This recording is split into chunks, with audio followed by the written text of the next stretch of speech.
Kafu wanachokifanya ni kama kushusha thamani ya mpira wa Afrika kupitia mwenyewe bosi wao, nikimzungumzia Patrick Motsepe. Nini kimejili? Ungana nami kupitia Bongo 9. Mimi naitwa Presenter Rich. Karibu sana mtazamaji wa Bongo 9. Karibu tuzungumze michezo popote ulipo duniani. Karibu sana kusabai.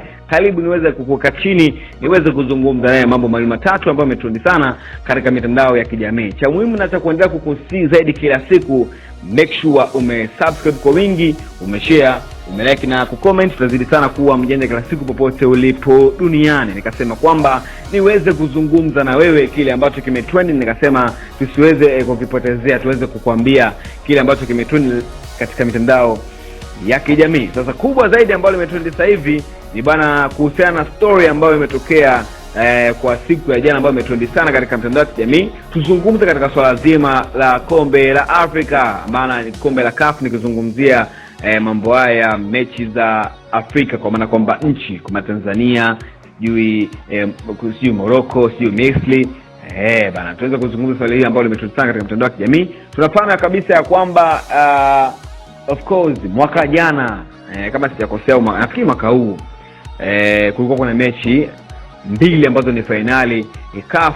Of course mechi hizi nikizungumzia Senegal na Morocco, mechi ambayo ilikuwa ni ya finali ambapo iliyokutanisha wababe wawili, nikimzungumzia Senegal ambayo ilikuwa vizuri sana katika mpira, na nikizungumzia taifa la mpira ambalo Morocco iliweza kuingia mpaka katika hatua ya nusu finali katika mipira hii ya kombe la dunia chini ya mwenyewe Infantino, rais wa FIFA. Sasa tuweza kuzungumza ile ambayo limetrend kwa upande wa Afrika.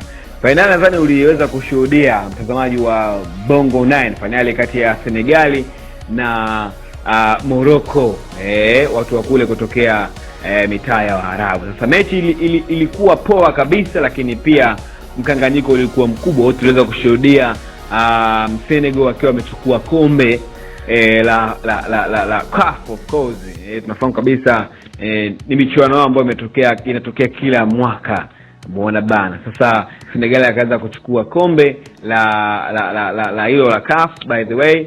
Lakini pia ni kama kuna story imetokea ikisemekana kwamba katika mchezo ule yule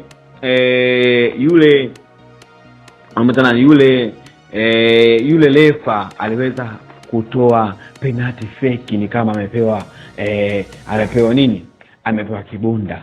Watu wakagoma bwana. Senegal walipogoma wakaingia vyumbani, lakini pia kaka mkubwa Sadio Mane akaamua arudishe kwa wamheshimu, kwa ajili kwa wamemheshimu, ndio maana ameamua arudi. Sasa kurudi bwana, Senegal wakaweza kushinda na wakapata kombe. Sasa kubwa zaidi ambalo limetrend sana katika mtandao wa kijamii ni CAF kuwapa ubingwa Morocco. Sasa ni jambo ambalo limeonekana lina mkanganyiko mkubwa kweli katika uso wa dunia.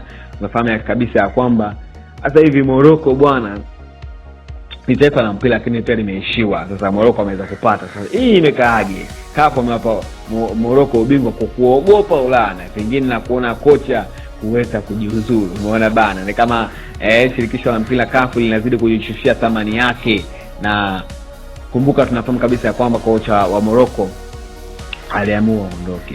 Sasa hii imekaaje?